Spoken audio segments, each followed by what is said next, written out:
আজ আমি গিয়েছিলাম মাছ আনতে। তো হ্যালো এভরিওয়ান, সবাই কেমন আছো? আশা করি সবাই ভালো আছো, আমিও ভালো আছি।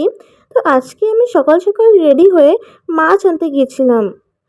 আর দেখো, আমাদের ঘরের বারান্দায় একটা ঘুঘু বাসা বেঁধেছে। তো চলো, আমি এখন সাইকেল নিয়ে রাস্তায় বের হয়ে গেলাম। আর আজকের দিনটা খুব গরম পড়েছিল।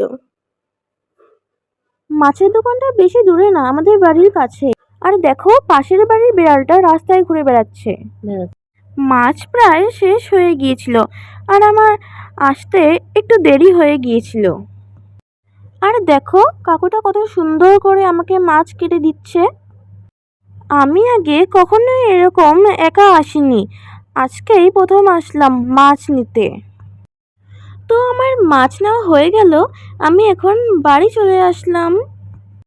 তো আজকের জন্য এতটাই। বাই বাই, সবাই লাইক অ্যান্ড সাবস্ক্রাইব করে দিও।